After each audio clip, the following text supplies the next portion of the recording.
যাচ্ছে এবং বাচ্চা রিলেটেড যেহেতু ব্যাপারগুলো সেখানে অনেকগুলো ক্যারেক্টার তো ইনভলভ থাকে।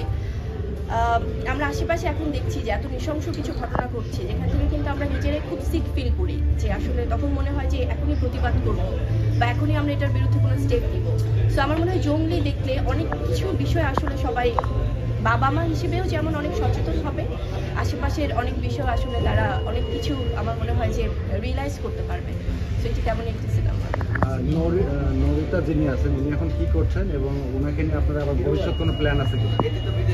না, নরিতা এখন আপাতত শুটিংয়ের পরেও বাইরে আছেন আর ওকে নিয়ে প্ল্যানিং এখন আপাতত নেই। তবে আমাদের দর্শক যেহেতু ভালোবাসছে ওকে অনেক কাজ পেয়ে গেছে, আমরা চেষ্টা করবো পরবর্তী সময় নরিতাকে নিয়ে। মানে ওর প্যাশন আছে কিনা এই ব্যাপারে বা ওর ভালো লাগছে কিনা? না, ডেফিনেটলি আল্লাহ কি বলেন, ও আসলে আমাদের সবার থেকে আরো উৎসাহ ছিল কখন ক্যামেরা অন করবে, আমাদের ডাকতো এদিকে আসো ভাইয়া, কেন রেডি করছো, লেট করছো কেন, সারাটা মানে শুটিংয়ের সময় সারা দিন দুষ্টামি করতো। তবে স্পেশালি রাহিম ভাইকে আমি ধন্যবাদ দিব আরেকটি বিষয়ে, কারণ আমাদের শুটিং সেটে আছে না যে একদম ছোট বাচ্চা নৈরিতা হোক বা আমার যিনি ছোট ভাইয়ের চরিত্রে যে অভিনয় করেছে বাবলু, খুব মজার একটা ক্যারেক্টার। এই বাচ্চাদেরকেও যেমন মানে মেনটেন করতে হয়েছে, তেমনি দিলারা জামান ম্যাম সেই একদম আমাদের সবচেয়ে সিনিয়র সিটিজেন যারা বা মানে সিনিয়র আর্টিস্ট, ওনাকেও খুব সুন্দর করে মেনটেন করতে মানে ম্যানেজ করা আছে না যে এত সিনিয়র একজন শিল্পী।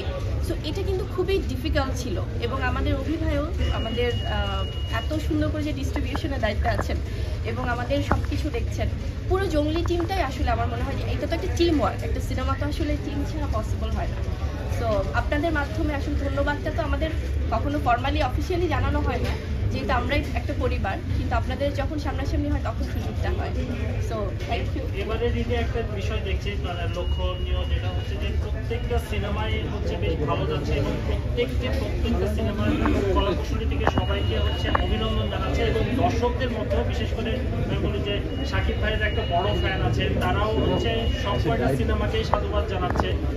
তারাও বলছে যে আমরা আগে বরবাদ দেখে তারপরে আমরা সিয়ামের জঙ্গলি দেখবো, দাগি দেখবো, এবং সিয়ামের যারা ফ্যান আছে বা বুবলির যারা ফ্যান আছে তারাও বলছে যে আমরা জঙ্গলি আগে দেখে বরবাদ দেখবো। এই যে একটা